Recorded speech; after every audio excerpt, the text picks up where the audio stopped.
Professor Basotti, hoje, nós vamos falar sobre Herodes, um outro vilão da fé aí. E com esse, nós vamos estar encerrando essa série dos vilões da fé. Mas aí eu queria que o senhor começasse falando para nós, porque tem tantos Herodes por aí, de qual Herodes nós vamos falar hoje, ou de quais, ou quantos Herodes tem aí. Então o professor vai fazer para nós uma apresentação dos Herodes. Dos Herodes. Bom, na verdade, nós temos 6 Herodes. E quando a pessoa faz uma leitura do Novo Testamento, principalmente dos Evangelhos, do livro de Atos, às vezes ela pode até ter a impressão que tem um Herodes só que é o mesmo, né? Uhum. Mas não é o mesmo. Então são 6 Herodes, nós vamos destacar 3 aqui que eles aparecem mais na Bíblia, né? Certo. Então nós temos, por exemplo, o primeiro Herodes é Herodes o Grande, que é aquele que vai promover a matança dos meninos lá quando Jesus nasce. Né? Uhum. Esse é o primeiro, é chamado Herodes o Grande. Depois tem o filho dele, que é o Herodes Antipas. Esse é quando Jesus já é adulto, porque na verdade o Herodes que manda matar os meninos, ele morre no ano 4 a.C. Né? Aliás, é importante lembrar também que provavelmente Jesus nasceu entre 4 e 7 depois de Cristo, né? Porque aí cria-se. A pessoa fala, mas como é que o Herodes morreu 4 a.C. Ele mandou matar os meninos abaixo de 2 anos? É que existe no calendário também. Isso, porque esse calendário, professor, ele foi feito por um monge chamado Dionísio Pequeno, e parece que, assim, ele fez um grande trabalho, mas cometeu alguns erros ali, e por esses erros, então, não tem uma cronologia precisa, sobre isso, né? Nós podemos até discutir um dia, porque se não se sabe exatamente o ano que Jesus nasceu, o mês e o dia também, muito menos. Então, quer dizer, nós comemoramos o Natal no dia 25 de dezembro, isso é uma tradição. Tradição. Né? É uma tradição. Mas o importante é que esse é o primeiro Herodes, então, né? Isso. Aí aparece um segundo Herodes depois na Bíblia, que é quando Jesus está sendo julgado, que é levado perante Pilatos. Certo. Aquele Herodes é filho do primeiro Herodes, o Herodes o Grande. É esse mesmo Herodes também que Jesus comparece perante ele, que manda cortar a cabeça de João Batista. Certo. E depois nós vamos ter um terceiro Herodes também que aparece no livro de Atos. Atos, capítulo 12. Né? Fora da Bíblia, ele é conhecido como Agripa I. Mas na Bíblia ele é chamado de Herodes também, que é aquele que lá em Atos 12 ele vai mandar matar Tiago, né? Certo. Esse é neto, do Herodes. É neto do Herodes, exatamente. Ele é neto por uma outra linhagem, inclusive. Isso, Uma outra linhagem. É um dos filhos que Herodes matou, mas poupou o neto, que depois vai se tornar o Agripa I e o Agripa II, que é neto do Herodes, isso mesmo.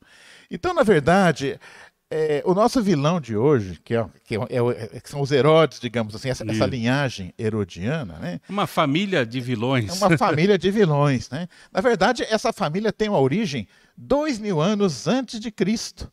Né? E ela começa, na verdade, com Esaú. Esaú é o primeiro dessa linhagem. Né? Há uma passagem, inclusive. Bom, vamos nos lembrar então. Né? Nós temos Abraão. Abraão com Sara tem um filho chamado Isaac. Isaac já com 40 anos, ele se casa com Rebeca. Eles têm uma certa dificuldade, né? Depois ela acaba engravidando. Né? E a Rebeca conta, então, que a gente sabe que os bebês costumam dar uns chutinhos na barriga da mãe, mas a Rebeca percebia ali que alguma coisa acontecia. Era uma luta livre. Era uma luta livre ali, né? E ela, então, fala, Deus, o que está acontecendo? E Deus responde para ela lá em Gênesis capítulo 25, versículos 22 a 24, assim. Ela diz assim, e os filhos lutavam dentro dela. Então disse, por que sou assim? E perguntou ao Senhor. E o Senhor lhe disse, 2 nações há no teu ventre, 2 povos se dividirão das tuas entranhas. E um povo será mais forte do que o outro, e o maior servirá ao menor. E chegando os seus dias para dar à luz, eis gêmeos no seu ventre.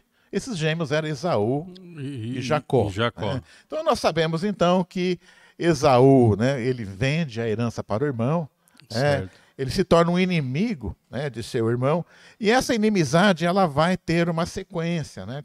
Então, por volta do ano de 1500 a.C., quando Moisés está conduzindo o povo de volta para a terra prometida, os amalequitas, que são da descendência de Esaú, está lá em Êxodo capítulo 17, eles enfrentam e quase conseguem impedir que o povo de Deus retorne à terra prometida. Né?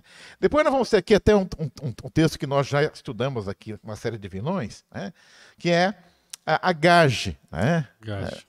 Nós temos então lá em 1 Samuel, aliás, desculpa, Ramã, Isso. que é o Agagita, que ele é dessa, né, que é dessa descendência de Esaú, que passou pelo rei Agag, que está lá em 1 Samuel, né, que é quando Deus manda a Saul eliminar todos os amalequitas, né, o Agag escapa. Aí tem o Ramã, o Agagita, que nós estudamos aqui, que está lá no livro de Esther, que quer fazer um genocídio, ele quer matar todos os judeus de todo o Império Persa. Então, dessa descendência de Ramã, ainda nós chegamos então a Antipater. O Antipatro é o pai de Herodes. Certo. E há um livro que conta essa história em detalhes. Esse livro se chama A História dos Hebreus, do escritor Flávio José. Isso. Escrito aí por volta de 70 antes. É um dos primeiros historiadores, né? Isso, né? E ele nos conta aqui que, na verdade, assim, nos tempos de Herodes o Grande, no tempo de seu pai, o Antipater, né? A Idumeia, que é uma região ao sul da Judéia, ela foi conquistada pelos judeus. Certo. Né? E foi incorporada. Então, os descendentes de Esaú se tornaram, pelo menos verbalmente, judeus. Porque eles tiveram que ou se converte ou morre. Isso. Né? Então, o Antipater veio nessa leva então, de falsos convertidos, eu diria. E ele passa, né, a assessorar o rei, na época, Israel já tinha alcançado a independência. Era chamada dinastia dos Asmoneus. Havia reis em Israel. Sim. Isso vai do ano 160 a.C., quando começa aquela revolta lá com o Judas Macabeu, o senhor Macabeu. Né, eles conseguem expulsar os Seleucidas, né, e implanta-se, então, uma dinastia real em Israel. Né? E esse Antipater, que é o pai de Herodes, ele se infiltra nesta família. Né? Depois o Herodes também se infiltra nessa família, que é o filho. Ele se casa com a filha, né, do rei Rasmoneu, né, que é a Mariane. Né? E aí ele acaba, né, após ele matar o cunhado, né, ele assassina várias pessoas que estão impedindo, ele se torna o rei. Né? Mas para Herodes... Ele elimina literalmente os obstáculos. Na verdade, ele matou um cunhado, ele matou o sogro, depois ele mata a própria mulher, a Mariana, ele mata, e mata 2 filhos dela também. Porque eles tentaram conspirar contra ele ou se colocarem, né, numa posição dos objetivos que ele tinha, né, se colocaram à frente, então ele não pensou 2 vezes, né? Ele matou, né, a própria família, né, o que ele não faria, né, dali para frente, né? É interessante que quando ele assume o poder, os judeus conseguem derrubá-lo imediatamente, porque era inaceitável para um judeu ter um idumeu no comando da nação. Aí ele foge para Roma, ele é amigo do Marco Antônio, que é aquele imperador, depois teve aquele caso com a Cleópatra. Isso. Lá, né? Aí o Marco Antônio manda tropas, e aí ele se torna um rei, mas ele é um rei, né, que só se mantém também porque ele tem ali legiões romanas. Sim. Então ele era um cara muito político, né, e muito articulado, então ele conseguiu o apoio do Império Romano e se fixou ali como rei, embora não era bem quisto, né, vamos dizer assim, por todos, né? Bom, eu estive em Israel em 97, foi uma excursão do pastor Nevair aqui da igreja, muitos irmãos foram. Uma coisa que me chamou a atenção, quando você passa lá em Massada, por exemplo, tem um castelo de Herodes lá. Você está lá no deserto sul da Judéia, tem o Heródion lá, que é onde está o túmulo de Herodes. Estima-se que havia entre 15 e 20 castelos construídos pelo Herodes, mas ele fez outras construções. O templo que Jesus frequentava, ele que tinha... O Herodes o Grande, uma das características dele é isso, né? Ele fez muitas obras, construiu muitas coisas, né? Ele queria marcar o nome dele, né? O lema dele era mata, mas faz. Isso, ele queria estabelecer realmente como o grande, né? Fazer uma diferença para Israel. Como ele não era bem quisto, né? Você vê, embora ele não tivesse assim, ele não fosse um judeu seguindo o judaísmo e tal, mas ele construiu a sinagoga, né? Ele construiu templos ali, né, para o povo, né? Então, ou seja, ele era muito político, né? Um cara assim... O livro de Flávio José, ele traz muitas histórias de Herodes. Então, ele tem o lado vilão dele aqui, né? É uma pena que toda a inteligência dele foi focada no mal, porque... por exemplo, eu li umas coisas interessantes sobre Herodes. Por exemplo, na época, havia as moedas, né? As moedas romanas. E nessas moedas romanas tinha a foto, vamos chamar a foto do rei, né? Tinha a efígie do rei. E os judeus não gostavam de usar aquelas moedas porque havia imagens. Era como uma idolatria, né? Eles viam isso como uma idolatria, né? Então ele imprimia moedas em cobre, que eram moedas bem baratinhas, e fazia uma troca com aquelas moedas romanas. Então essa era uma das fontes de renda dele. Então ele sempre achava um jeito de ganhar dinheiro. Né? Então assim, são muitas as histórias de Herodes, mas vamos nos concentrar aqui então naquilo que a Bíblia nos mostra. Porque nós aprendemos aqui também a conhecer um pouco mais deste homem. Quer dizer, esse Herodes o Grande, que é o primeiro da linhagem, que é o filho do Antipater, ele vai inaugurar uma linhagem onde nós temos 6 Herodes. E ele é o primeiro da série, e ele é bastante conhecido, né, pelo fato de que ele mandou matar os meninos. Né? Isso, lá em Belém, né? Isso, exatamente. Né? Nós vamos aqui então, pastor, ler então agora o capítulo 2 de Mateus, de 1 a 23. Vamos comentar um pouquinho, né? Certo. E aqui nós vamos então algumas características já desse homem, né? Sim. Então o primeiro que nós vamos falar é o Herodes o Grande. O Grande, que é o primeiro dos 6 Herodes que nós temos, né? E um dos 3 que nós abordaremos aqui então, porque eles aparecem na Bíblia. Então só para a pessoa que está nos assistindo, o irmão, a irmã aí, se você achava que Herodes era ruim, mas são 3. São 3 Herodes. Não é só um, não. São 6, são 3 vão aparecer aqui. Na Bíblia aí, né? Bom, então, em Mateus capítulo 2 começa assim. E tendo nascido Jesus em Belém de Judeia, no tempo do rei Herodes, né? Então... Entenda-se, o Grande, né? O Grande, exatamente. Quer dizer, então foi até 4 antes de Cristo, né? Quando ele morreu. Eis que uns magos vieram do Oriente a Jerusalém, dizendo, onde está aquele que é nascido rei dos judeus?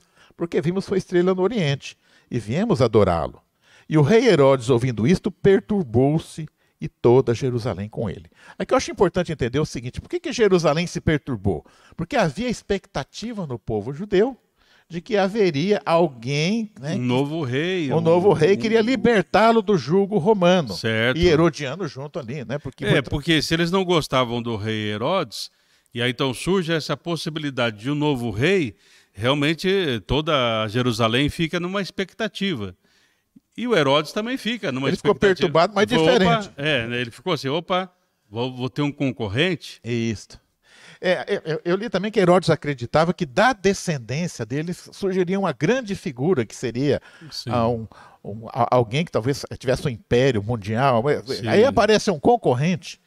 A gente já conhecendo Herodes, já sabe qual a intenção dele. Sim. Matar o concorrente. Lógico, ele vai querer eliminar de qualquer jeito, né? Dando sequência aqui, eu acho interessante, nós vimos o Absalão semana passada, ele é muito parecido, ou seja, ele é dissimulado. Aquilo que ele está falando, aquilo que ele vai fazer, não é exatamente a mesma coisa. Certo. Essa é uma característica dos vilões, eles são dissimulados. Eles têm um discurso, parece que eles vão fazer uma coisa, mas eles já estão planejando outra. Certo. Aqui, a ideia é matar o menino, né? A gente já sabe. Então diz assim... E reunindo os principais sacerdotes e escribas, veja que ele tem uma inteligência, ele consulta aqueles que sabem. Sim. Quem poderia dar uma resposta para ele certo. Seria os escribas e sacerdotes. E é o que ele faz. Então ele se cerca de pessoas que têm condições de assessorá-lo. Né? Aí ele diz assim, perguntou-lhes onde havia de nascer o Cristo. E eles lhe disseram, em Belém de Judeia, porque assim está escrito pelo profeta. Aqui, o que vai aparecer aqui agora está lá em Miqueias, capítulo 5, versículo 2. Quer dizer, 700 anos antes deste acontecimento do nascimento de Jesus, um profeta chamado Miqueias, lá no capítulo 5, versículo 2, diz assim, né? E tu, Belém, terra de Judá, de modo nenhum és menor entre as capitais de Judá, porque de ti sairá o guia que há de apacentar o meu povo de Israel. Certo. Então... Eles falaram, olha, Herodes, né, tem uma profecia aí, né, e essa profecia, então, deve estar se cumprindo. Né? É interessante isso, né, professor? Né? Duas coisas que quero destacar nessa história. Porque, assim, os reis aparecem lá no palácio, né, vamos dizer assim, né? Os magos. Então, esses reis magos, né, ou magos, enfim, né? Primeira coisa, eles estavam seguindo a estrela,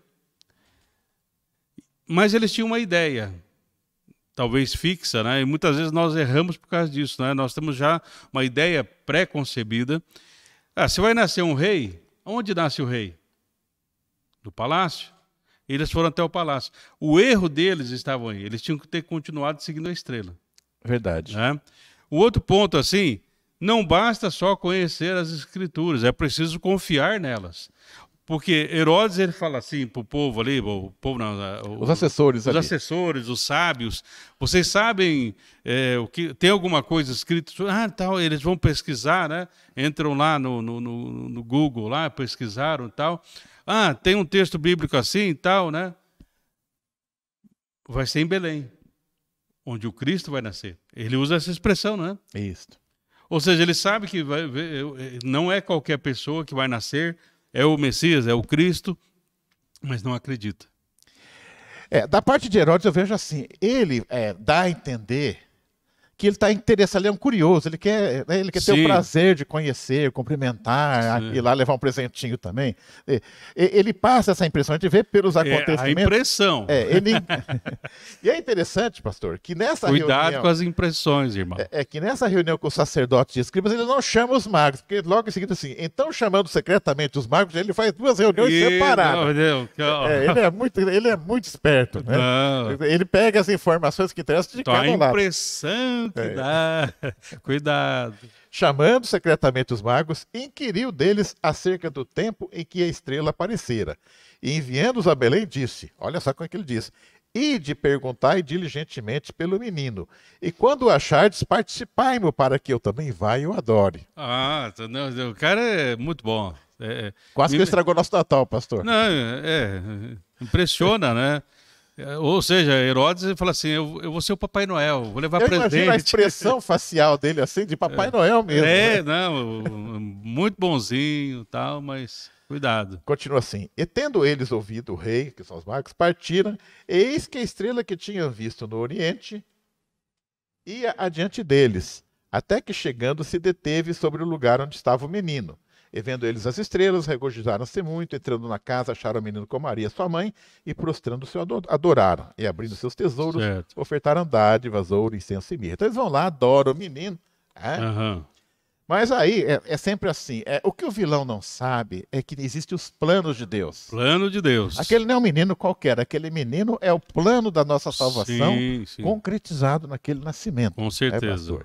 E aí então Deus interfere, né? Que diz assim em seguida, e sendo por divina revelação avisados num sonho para que não voltassem para junto de Herodes, partiram para a sua terra por outro caminho. Né? Sim, aí Deus já intervém, olha, o Rei Mago, vocês pisaram na bola, acabaram indo lá no palácio e tal, então para não criar confusão, vão para outro caminho, não volte lá para Herodes, não avise ele, né? Porque ele queria saber onde é para poder adorá-lo. O que o Herodes ele vai fazer depois, que vai promover uma matança geral, eu entendo assim, não é que Herodes, para Herodes, se ele pudesse pegar só o menino Jesus, ele só ia matar um. Porque existe o desgaste político. Então, o vilão, ele sempre pensa no desgaste, mas matar a criança é um desgaste político em qualquer lugar. Sim. Então ele queria pegar só aquele, mas aí, quer dizer, agora ele vai ter que ampliar a área de cobertura, né, do seu ataque. Da sua ação, né? Diz assim em seguida, e tendo ele se retirado, eis que o anjo do Senhor apareceu a José num sonho, dizendo, levanta-te e toma o menino e sua mãe e foge para o Egito, porque Herodes há de procurar o menino para o matar. E tomou o menino e sua mãe e foi para o Egito, ficando lá até a morte de Herodes. Certo. Quer dizer, Deus interfere e encontra alguém que obedece. Né? José, ele pega o menino, a mãe do menino e vai para o Egito. Quer dizer, Deus está atuando. Né? Então, Herodes era um rei poderoso, tinha poder de vida ou morte sobre os seus súditos. Mas eu quero chamar a atenção, eu já vi a expressão para Herodes, que ele era um rei fantoche, e quem mandava era o imperador de Roma, que era Augusto na época. Bom, ele era um rei fantoche, mas não é bem assim, porque ele tinha o poder. Quem estava na jurisdição dele, se ele quisesse mandar matar, matava. Né? Sim. Aliás, uma outra história que eu me lembro de Herodes, aqui são muitas, pastor. Sim. Quando ele percebe que vai morrer, ele queria que fosse um dia triste a morte dele. Então ele manda prender 10 pessoas que eram muito queridas em Jerusalém e deixou a ordem, na hora que eu morrer, mata ele. Mas que eu quero choro e pranto no dia que eu morrer. Né? Então ele era realmente muito cruel. Mas essa ordem não foi cumprida. Né? Não foi cumprida. Ainda bem que não. Agora eu acho bacana também, assim, o vilão com todo o poder, ele pensa que está fazendo história. Isso. Né? Mas quando ele manda matar os meninos, né, ele está cumprindo, na verdade, Jeremias 31:15. Lá está escrito assim: então se cumpriu o que foi dito pelo profeta Jeremias, que diz: em Ramá se ouviu uma voz de lamentação, choro e grande pranto, Raquel chorando os seus filhos, e não quer ser consolada porque já não existem. Certo. Uma referência a Raquel que morreu chegando, né, ali em Belém. Isso, Eu já vi, pastor, comentários que essa matança dos meninos é um episódio histórico muito assim que só tem na Bíblia, você não tem no Flávio Josefo, por exemplo. Sim. Né? Eu entendo assim, como Herodes ele era muito esperto, essa matança foi uma coisa muito discreta. Não foi assim uma coisa espalhafatosa. Tanto é que historiadores não relatam esse acontecimento. E talvez não tenha sido muitas crianças, porque era uma aldeia pequena, embora a taxa de natalidade fosse alta. Eu não estimo aí que 10, 15 crianças, talvez. Não eram muitas crianças. Então, não tem assim, relatos históricos, né? Mas nós temos os pais da igreja, né? Depois dos apóstolos, né, foi a liderança que foi sendo formada, eles são chamados de pais da igreja. E alguns comentam, professor, que talvez de 20, vou jogar assim, de 20 a 50 crianças, provavelmente, né? Porque você vai pegar não só nascimento, né, mas até 2 anos de idade, né? Então, provavelmente lá, a gente tem que entender, né, o contexto da época, não tinha essa questão de controle de natalidade, não tinha registro de nascimento. Não tinha prevenção, né, para não se ter filhos, enfim, né? Então eles calculam de 20 a 50. Que fosse 10, né, é uma crueldade. Eu imagino assim, quer dizer, a mãe está em casa, entra o soldado romano, Sim. Tira a criança do braço da mãe, a mãe gritando ali, enquanto um segura a mãe, o outro... Sim. Pegar uma criancinha de 2, 3 meses Não, é uma coisa absurda. Absurda, né? Mas assim, realmente o mundo sem Deus é absurdo. A maldade... A malignidade. É uma coisa maligna mesmo, né? Que vem, né, para realmente destruir, né? Destruir, né? E tudo isso assim, né? Por quê? Porque um homem se sentiu ameaçado no seu poder, na estrutura que ele havia criado, enfim, né? Como se ele fosse eterno.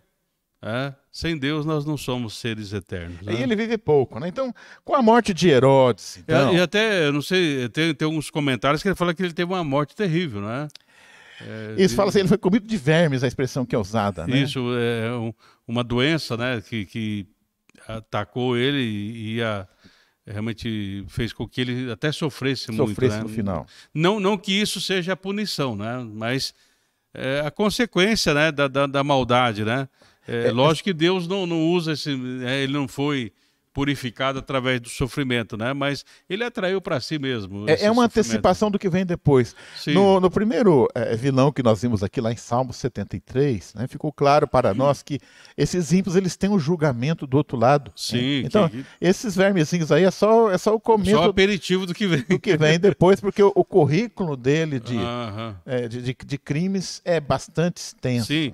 Até, não sei se o senhor viu, mas há uma hipótese que foi levantada de que dessa matança aqui, provavelmente até um dos filhos dele que estava lá na época, não sei qual o contexto que o levou, ou se era com uma concubina, sei lá, um dos filhos provavelmente teria essa faixa de 2 anos e teria também sido assassinado. Há uma teoria sobre isso, né? Uma coisa é certa, ele teve 5 filhos homens, desses 5 ele matou 3, adultos já. Sim, que estavam tentando usurpar o trono. Né? Quando ele quis matar 2 dos filhos dele, que era dessa Mariana, que era da linhagem real judaica, o imperador Augusto tem assim, um relato que o Augusto que pediu para não matar, né? O imperador romano... E ele não cumpre, ele mata os filhos. Diz que Augusto falou assim, é melhor ser um porco de Herodes do que ser filho de Herodes, porque porco ele respeita. Como Herodes seguia o judaísmo, né? Aliás, seguia o judaísmo assim, lá em Jerusalém, ele era judeu, ajudou com o seu tempo, mas quando ele ia para Roma, ele acendia lá umas velazinhas lá para os deuses romanos. Então, ele era religioso, mas ele era mais político. Sim, então, em Jerusalém ele era judeu, mas lá em Roma ele era fã de Apolo. Ele era um camaleão, né? Exatamente, ele era político, né? Ele era o típico político. Então, com a morte dele, né? Aí vem os 3 filhos. Então, eu falei, são 6 Herodes que nós temos. Aí vem agora 3 seguidos, porque na verdade o reino de Herodes ele é dividido agora em 3 porções, né? Se nós pegarmos um mapa da época do nascimento de Jesus, nós vemos isso. Então nós temos lá assim, nós temos a Idumeia ao sul, depois vem Judá, onde tem a capital Jerusalém, né? Então a Idumeia, a Judéia, a Samaria e a Galiléia vão ficar com Arquelau. Arquelau. Tanto é que quando José está retornando, o pai de Jesus está retornando do Egito, e quando ele fica sabendo que Arquelau estava reinando no lugar do pai, porque ele era tão cruel quanto o pai, o Arquelau, né? Ele prefere ir lá para a Galiléia. Na verdade, a Galiléia já era uma jurisdição de um outro filho de Herodes, que é o Herodes Antipas, né? Certo. E também nós temos um outro Herodes chamado Filipe, que ficou com uma outra porção chamada Traconides, que equivale hoje ali à região noroeste de Israel, o sul da Síria. Sim. É que, na verdade, no Império Romano eles dividiam em 4 partes lá, né? Então, no caso, Galiléia e Pérea, para onde... Isso, exatamente. Então, assim, ficou a Idumeia e a Judéia ficou para o Arquelau. Aí sim, aí a Galiléia e a Pérea ficou para o Herodes Antipas. E o Filipe ficou com a parte mais ao nordeste. Tá? Esse Filipe, na verdade, ficou com a parte menor, né? E ele é conhecido por ter a esposa dele era Herodias e a filha Salomé. Só que o irmão dele, o Herodes Antipas, ficou com a mulher dele, ficou com a filha dele. A mulher do Filipe e a filha foram morar lá com o outro Herodes, né? Depois vai ter aquele episódio, né, do João Batista que denuncia aquela situação. Certo. Né? Então são 3 Herodes que nós temos aqui, 3 irmãos, e nós vamos agora aqui abordar apenas um deles, né, que é o Herodes Antipas, porque na Bíblia também aparece com o nome de Herodes. Isso. Então esse Herodes é aquele que... Bom, então nós já falamos então, eles eram em 3 irmãos, tinha o Filipe, e ele ficou com a mulher do irmão, e trouxe junto a sobrinha, que era a filha da mulher dele. A Salomé. Isso. Né? E nós sabemos, então, né, que o João Batista denunciou aquela situação. Sim. E aquela mulher, a Herodias, ficou muito revoltada com o João Batista. Né? E ela queria matá-lo. O nome dela é Herodias, né? Ela faz jus ao nome. Né? Mas o que acontece? Eu vejo assim, não é que o Herodes Antipas, né, que era filho de Herodes, por ele mataria. Né? Mas havia o desgaste. A verdade é que João Batista ele era muito bem quisto, muito popular. Sim. E assassinar João Batista era algo muito desgastante. Né? Aí vem aquela história que todos conhecem, né, pastor? Um dia o Herodes Antipas estava fazendo o seu aniversário, aí essa moça bonita, a sobrinha dele, fez lá uma dança do ventre. Isso. Lá, né? Ele já estava meio altinho do vinho. Já tinha tomado uns vinhos, já. Né? E aí era uma coisa comum, os reis, até o rei Assuero, quando nós estudamos lá a Esther, né? Eles tinham essa expressão, né? Pede que ditarei até metade do reino. É o que ele faz aqui. Né? Quando o cara está bêbado, ele promete tudo. Né? E aqui tem aquela expressão que a gente usa ainda assim, né? Tipo assim, ó, estão pedindo sua cabeça aí, pastor Silva. A gente usa essa expressão, né? Estão pedindo a cabeça, né? Só que aqui é literal esse pedir a cabeça, né? Certo. Então, quando o rei Herodes fala para a sobrinha, né? Pede, né? É que o tio dá o que você pedir, até metade do reino, né? Ela fala, olha, a mãe já tinha cochichado no ouvido dela o que ela iria pedir, né? E ela pede a cabeça de João Batista num prato. Sim. Até aqui, eu vou ler aqui uma porção que está em Mateus 14, diz assim, e o rei afligiu-se, mas, por causa do juramento dos que estavam à mesa com ele, mandou degolar João no cárcere. Aqui esse afligiu-se, pastor, não é que ele ficou com dó do João Batista, não. É que ia dar um desgaste político para ele mandar matar aquele homem. Né? Não, e outra coisa aqui, que a gente também tem que entender, que é o seguinte, quando ele faz olha, me pede o que você quiser, que eu vou te conceder e tal, nesse ponto, quando ela pede para que... a morte, vamos dizer, para João Batista, ele poderia ter dito, não, olha, você ultrapassou os limites. Ele como rei fala, não, quem tem o poder de decidir morte e vida sou eu que sou o rei. Você não tem, então eu vou negar esse pedido. Ele poderia ter negado esse pedido, né? Só que aí, quer dizer, juntou as duas coisas, né? Embora ele não quisesse ter o desgaste, mas aí ele coloca, né? Porque aí fala assim, não, é que estava numa situação lá numa festa, então foi no calor do momento que aconteceu tal, mas isso não exime a responsabilidade de Herodes Antipas, porque ele agiu e mandou matar, quer dizer, ele como rei, a última palavra era dele. Ele poderia ter dito, ô Salomé, você extrapolou, ou Herodias, não é bem assim a situação. Não vamos fazer isso com o João Batista. Mas ele concedeu.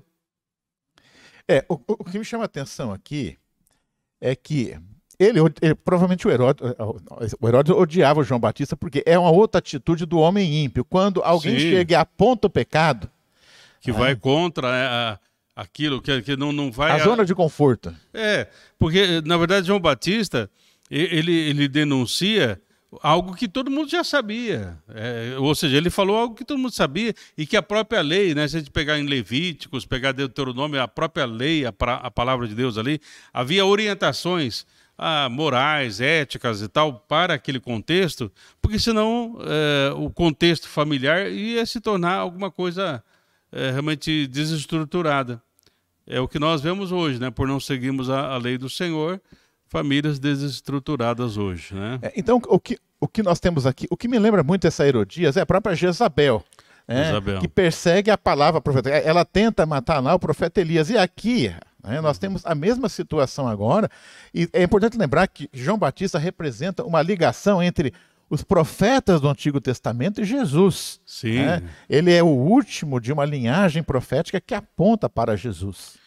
E houve aí, né, professor, lembrando que houve 400 anos, né, de silêncio, né, de profetas, e aí então surge, né, depois de 400 anos, um profeta. A voz que clama no deserto. Uma voz clamando no deserto, e o ser humano, né, é interessante, né, teve esse silêncio, quando surge ele fala, vamos matar.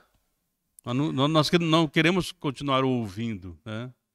Existem aqui pessoas que pensam assim, por que Deus não deu um livramento para João Batista? Né? Mas eu entendo, pastor, que a morte para os servos de Deus é um livramento. Porque João estava na cárcere. Hoje as prisões não são confortáveis. Imagina como é que deveria ser uma prisão nos tempos de Herodes. Nem luz, acesso à luz eles tinham. Era lá um buraco lá, onde a pessoa nem via a luz do dia. De vez em quando ia alguém lá e colocava lá um copo d'água e uma comidinha lá. Né? E o papel de João Batista, ele bem sabia isso. Né? Olha, eu não sou o Messias, eu vim preparar o caminho, eu não sou nem digno de desatar as sandálias dele.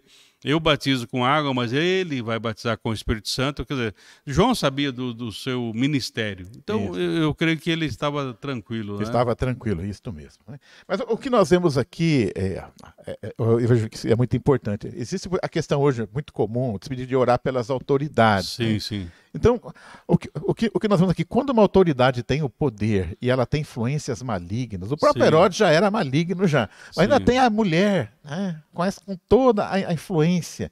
Né? Então, quer dizer, a pessoa vai fazer coisas erradas. E aqui ele mata uma pessoa, tem um desgaste político, porque matar João Batista era um desgaste, para atender o pedido de uma menina, digamos assim. Né? Então... Mas, enfim, nós podemos aqui, então, já perceber que os nossos vilões, pastor, sempre têm pontos em comum. A violência, a crueldade, a insensibilidade para com o próximo. Com certeza, né? Tudo isso surge, então, nesta linhagem. Bom, na verdade, o Herodes Antipas, ele acaba também perdendo o cargo, ele teve muito desgaste. Né? Sim. Esse casamento, por exemplo, o sogro dele, que era um rei lá do sul também, né? Brigou com ele, fez guerra com ele. No fim, Roma também acabou tirando dele. E depois o próprio neto, né? Aí vem o Agripa, que neto de Herodes. Vai usurpar o trono, o poder, enfim, né? Então, praticamente... Bom, aqui é importante lembrar o seguinte, a gente acabou se esquecendo que o Arquelau, que é o primeiro, era o filho mais velho do Herodes, dos que sobraram, né? Ele ficou ali em Jerusalém, né? A gente falou pouco do Arquelau, dos 3 irmãos. Ele governou 9 anos. Ele era mais cruel que o pai, só que ele não tinha habilidade política do pai. Isso, ele era mais brutão, né? Mais brutão. Aí o imperador Augusto destituiu ele, e aí ele ordena, que ele chama de governadores. Isso. Né? E aí vem uma série eu chamaria de interventores, é mais interventor que um governador. Sim. Né? Nessa série vai ter o Pilatos, né, no tempo que Jesus é julgado. O Pilatos, então a gente poderia dizer assim, né? Então o Herodes Antipas é o governador e o Pôncio Pilatos ele seria tipo de um prefeito, né? Na verdade, assim, ele é um interventor porque ele representa Roma. Isso, e ele tem o exército de Roma lá. Então, ele está no lugar do Arquelau, quer dizer, a Idumeia e a Judéia fica sob a jurisdição desse interventor. Só que ele não tem, por exemplo, um título assim de governador. Então, tanto é que na situação ele acaba levando depois Jesus para Herodes Antipas, porque fala, não, isso ela lá da sua seção, né? Ela do seu, né, governo, né? Não é o meu, tal, né? É importante lembrar aqui, né, que esse Herodes Antipas, ele vai dizer isso muitas vezes, que ele queria conhecer Jesus. Isso, mas era mais uma curiosidade do que realmente um desejo real de transformação de vida, né? Porque assim, se fala assim, vai vir um cantor aqui, né? Isso. Eu gostaria de conhecer. Você vai lá, mas só para ver. Isso. Na verdade, você não tem a intenção real de conhecer, de caminhar, enfim. Então, esse mesmo Herodes que mandou matar João Batista, ele vai se encontrar com Jesus. Era um desejo que ele tinha. Sim. Eu antes pensava assim, que o Pilatos tinha mandado ele lá para a Galileia, que era a jurisdição do Herodes Antipas. Mas não, na verdade o Herodes estava em Jerusalém, porque era a época da Páscoa, e ele, como judeu, vinha para Jerusalém. Sim, mas aí ele falou, não, mas ele é galileu, ele é lá da sua terra.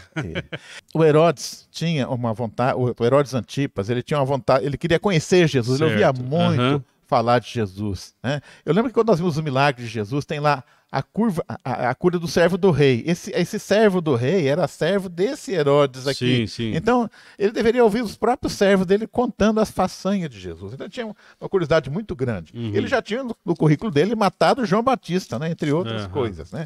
Então, em Lucas 23, versículo de 5 a 12, ele tem a oportunidade de se encontrar com Jesus. Certo, isso. Porque ele estava em Jerusalém por ocasião do julgamento de Jesus, né? E quando Pilatos fica sabendo que Jesus era da Galileia, né? Ele aproveita para fazer uma média, porque os dois estavam brigados, né? Então, ao mandar Jesus se encontrar com Herodes Antipas, quer dizer, o Herodes se sentiu assim, lisonjeado, né? Que foi diz assim lá em Lucas, né? Pilatos, sabendo que era galileu, remeteu a Herodes, Jesus, né? Que naqueles dias estava em Jerusalém. E Herodes, quando viu a Jesus, alegrou-se muito, porque havia muito que desejava vê-lo, por ter ouvido dele muitas coisas. E esperava que veria algum sinal. Essa é uma outra marca do homem ímpio também. Ele quer show. Ele queria assim, tipo assim, que Jesus fizesse uma mágica, tirasse um coelho da cartola. Isso. Não é assim que Jesus atua, nós sabemos disso, né? Continua assim. Interrogava-o, mas ele nada lhes respondia. E estavam os principais dos sacerdotes e os escribas acusando-o com grande veemência. E Herodes, com seus soldados, desprezou-o e, escarnecendo dele, vestiu-o de uma roupa resplandecente e tornou a enviá-lo a Pilatos. Sim. E no mesmo dia, Pilatos e Herodes, que andavam em inimizade, ficaram amigos novamente. Você vê o poder de Jesus, né? Unindo dois inimigos. Dois inimigos, Se tornaram amigos. Você vê como o mal, né? O mal se junta para fazer maldade, né? Isso. Dois homens aqui perversos, né? Se unem, né? Falam assim, nosso inimigo comum é Jesus. O que eu vejo, eu imagino assim, pastor. O Herodes está lá no trono dele, né? Ou está na cadeira, ele estava longe de casa, mas está lá, né? Com todo o seu sequito ali. Aí chega alguém que está assim judiado, que já foi espancado, né? Deve estar todo machucado, né? E ele vê aquela pessoa, mas esse aí que é Jesus, esse aí que é... E zomba, e ri, enfim, né?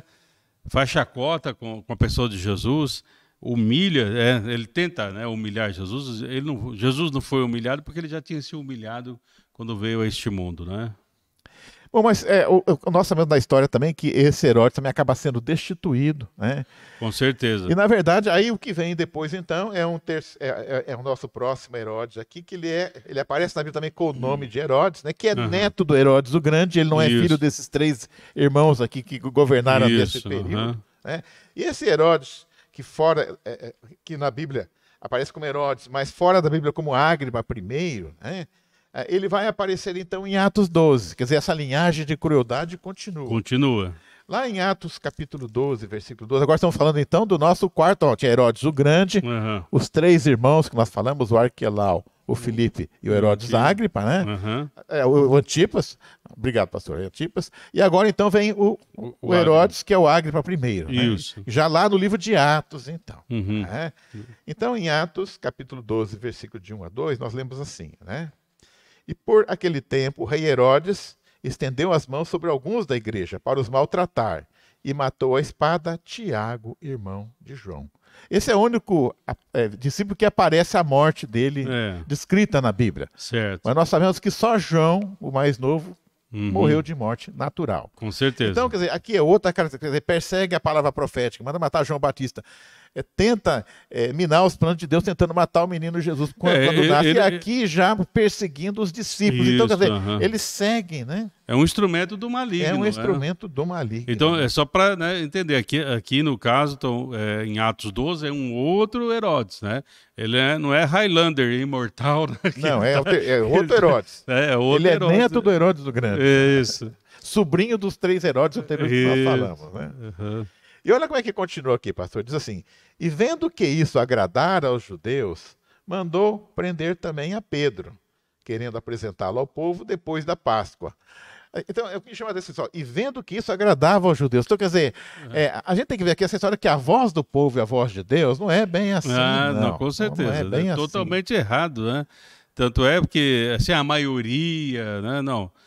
Nós temos que ouvir o que Jesus, né, fala nesses dias. Né? Não vamos pela maioria, porque eu tenho insistido nesses dias, né, professor, que é o seguinte: nós pregamos um Cristo exclusivo, muito embora o mundo tente ser inclusivo. Mas Jesus, ele é o caminho, a verdade e a vida. Não existe outro. Não existe outro. Embora muitos líderes falam tantas coisas por aí, cuidado. E eu até sempre eu digo, professor, eu sou um pastor, né, já há muitos anos, tal, mas eu sempre digo assim: não é porque eu tenho um cargo, uma função de pastor, vocês acreditem em mim. Não, acreditem na Bíblia. Na Bíblia. Porque pode chegar em algum momento que eu venha falar alguma besteira, alguma heresia, alguma coisa que seja fora de contexto, né? Porque nós somos cheios de erros, falhas e fraquezas.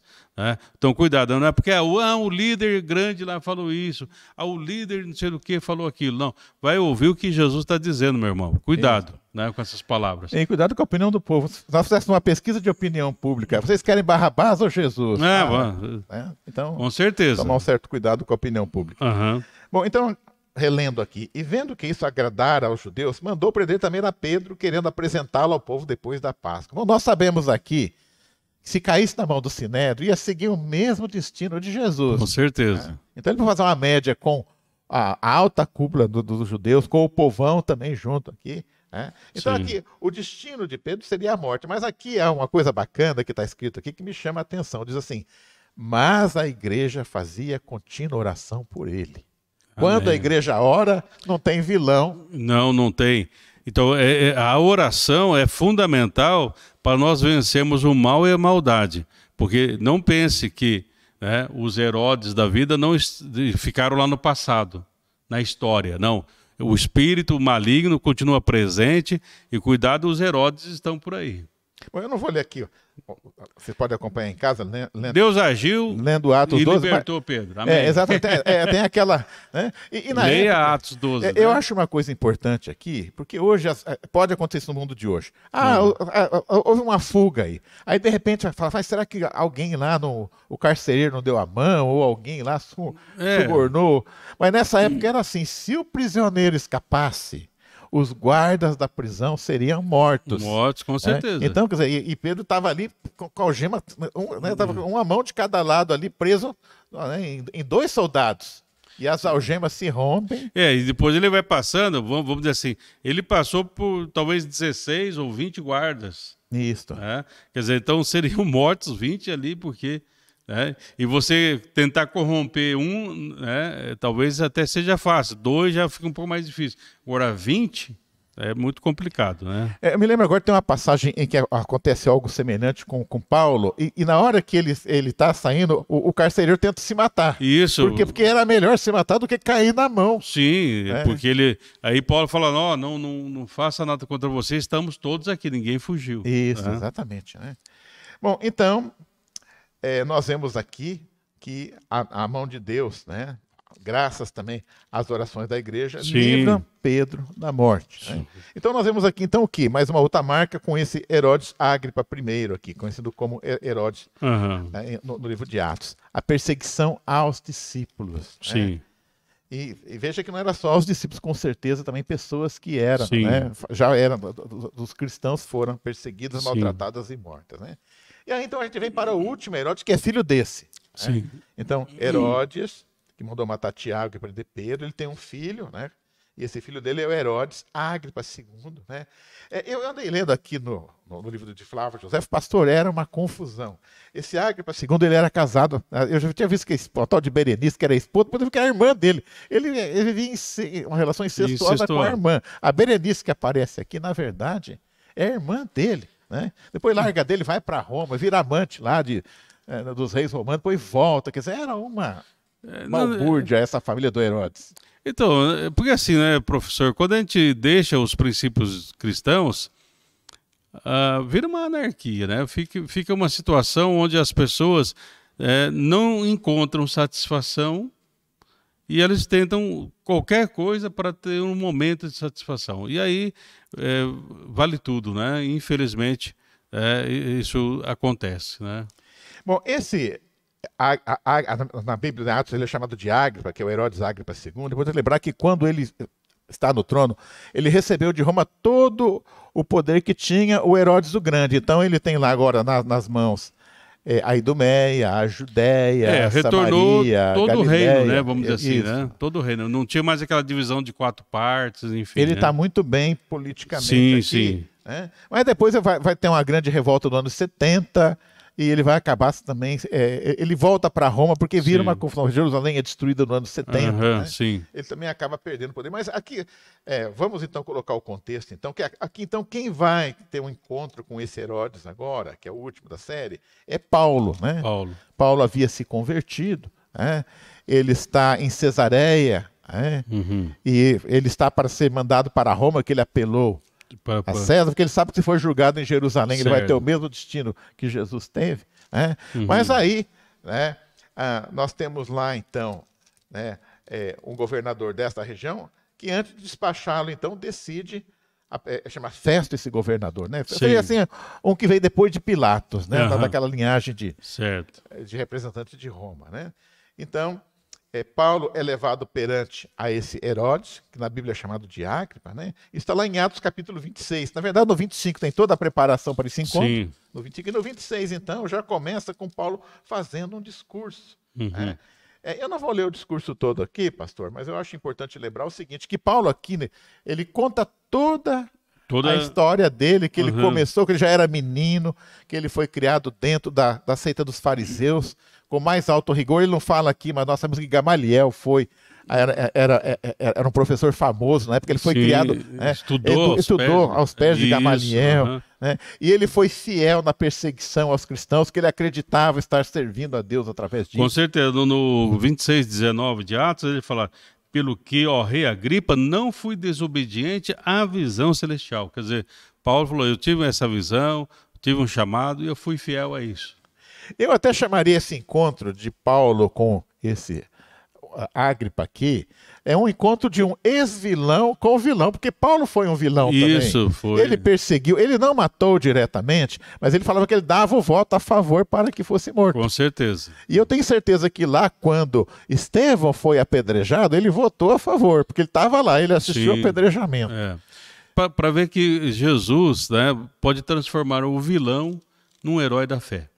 Isso. E Paulo aqui, como herói da fé, ele faz, aqui fala discurso, mas ele faz uma pregação, ele conta toda a sua história, né?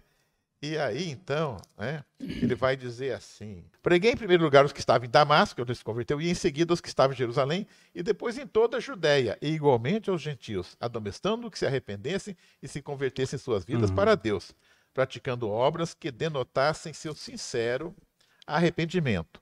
E foi por isso que alguns líderes judeus me prenderam, estando eu no templo, e tentaram me assassinar. Todavia tenho recebido a ajuda de Deus e por essa razão estou aqui e posso testemunhar tanto às pessoas simples como aos cultos e notáveis. Não estou dizendo nada além do que os profetas e Moisés nos advertiram, que haveria de ocorrer. Ou seja, que o Cristo haveria de sofrer e como ele seria o primeiro que pela ressurreição dos mortos anunciaria luz a esse povo e a todos os gentios. Então aqui ele conta a história dele, ele fala que está representando o Cristo que ressuscitou, e ele vai continuar esse discurso.